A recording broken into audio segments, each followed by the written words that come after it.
नैना एक नन्ही सी चिड़िया थी जो अपने मम्मा पापा के साथ एक छोटे से घोंसले में रहती थी।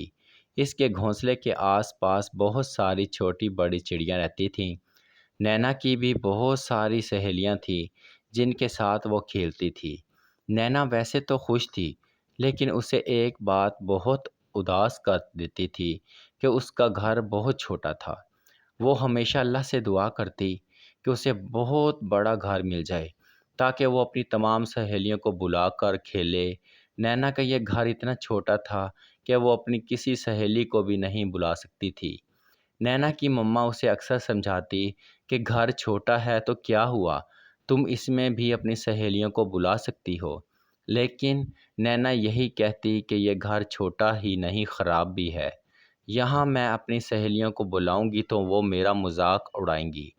एक दिन माँ बेटी में बहुत बहस हो रही थी तो नैना के पापा आ गए। नैना के पापा ने कहा, बेटा, घर बड़ा हो या छोटा, घर तो घर होता है। हर हाल में अल्लाह का शुक्र अदा करना सीखो। नैना फ़ौरन बोली, नहीं पापा, हमारे पास है ही क्या। शुक्र तो उस दिन अदा करूँगी जब मैं एक बड़े और प्यारे घोंसले में होंगी और अपनी सारी सहेलियों को जो छोटे से घर में रहती हैं बुलाऊंगी और खूब जलाऊंगी कि देखो ये मेरा घर कितना प्यारा है। फिर सब मेरे बड़े से घर में रोज़ाना खेलने आया करेंगी। अच्छा पापा, अभी तो मैं बाहर जा रही हूँ, मेरी सहेलियाँ मेरा इंतज़ार कर रही होंगी। आज हम सब सहेलियाँ नीले समंदर की सैर को जा रही हैं। इसकी मामा ने कहा, नैना बेटा, ख्याल से जाना और अंधेरा होने से पहले वापस आ जाना। ध्यान रखना, वहाँ शिकारी बहुत आते हैं। किसी दरख्त पर कोई पिंजरा लटका हुआ नज़र आए तो उसके अंदर जाने की कोशिश मत करना, या कहीं ज़मीन पर दाना पड़ा हुआ हो तो उसे भी खाने की कोशिश मत करना। मेरी तमाम बातें याद रखना और इन पर ज़रूर अमल करना। नैना, जो अपनी मम्मा की बातें गौर से सुन रही थी, कहने लगी, एक तो आप और पापा नसीहत बहुत करते हैं। मम्मा ने कहा, बेटा, बड़ों की नसीहत में छोटों के लिए भलाई होती है। छोटे अपने बड़ों की बातों पर अमल कर लें तो कभी नुकसान ना उठाएं। अच्छा मामा, आप मुझे जाने भी दें, वैसे ही मुझे बहुत देर हो गई है। ये कहकर नैना उड़ती हुई अपनी सहेलियों के पास जा पहुंची। सब चिड़ियां इसका इंतज़ार कर रही थीं। नैना के पहुंचते ही सब ने कहा, चलो देर ना करो, अब चलो। सब उड़ती हुई नीले समंदर तक पहुंच गईं। वहां सब ने बहुत मज़े किए। फिर सब छुपन छुपाई खेलने लगी। नैना भी छुप गई। नैना थोड़ी आगे जाकर छुपी थी। उसने देखा कि वहाँ एक बहुत बड़ा पिंजरा था जिसमें बहुत दाना और पानी रखा हुआ था। वो बहुत प्यारा पिंजरा था, बिल्कुल ऐसा जैसा नैना दुआओं में अल्लाह ताला से मांगती थी। नैना ने दिल में सोचा कि शायद मेरी दुआ कबूल हो गई है। फिर वो जल्दी से वापस अपनी सहेलियों के पास गई और बताने लगी कि मैंने एक बहुत बड़ा और प्यारा सा घर देखा है, तुम सब मेरे साथ चलो। इसकी सहेलियों ने जवाब दिया, नहीं, हमारे मामा पापा ने मना किया है, हम वहाँ नहीं जाएंगी।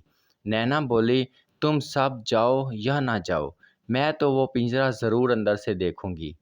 वो इतना खूबसूरत है और बिल्कुल वैसा है जैसा मैं चाहती थी।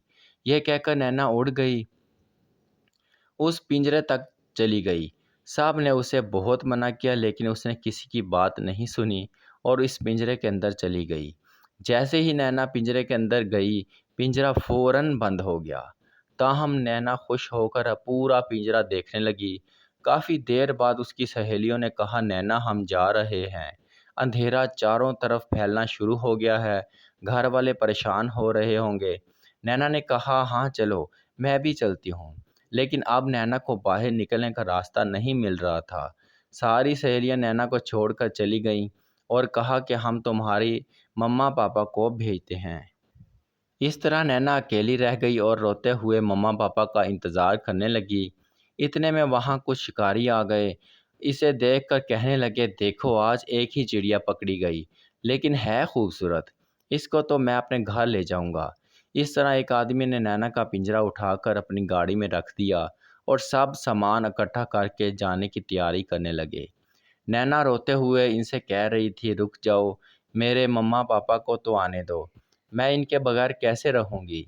गाड़ी चलना शुरू हो गई। काफ़ी आगे जाकर नैना ने देखा कि इसकी सहेलियां और मम्मा पापा उसे इसी जगह तलाश कर रहे थे जहां नैना और पिंजरा था।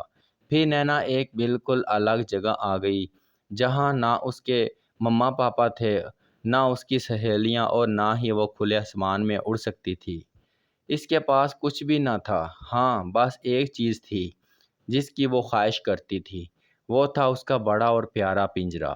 अब नैना को हर वक्त बस एक ही बात याद आती रहती। इसके पापा कहते थे घर बड़ा हो या छोटा हो, हमें अल्लाह ताला का शुक्र अदा करना चाहिए। कहानी अच्छी लगी हो तो चैनल को सब्सक्राइब कर दें और दोस्तों के साथ शेयर करें और कमेंट करके हमें ज़रूर बताएं कि आपको कहानी कैसी लगी। बहुत शुक्रिया, अपना ख्याल रखें। अल्लाह हाफिज़।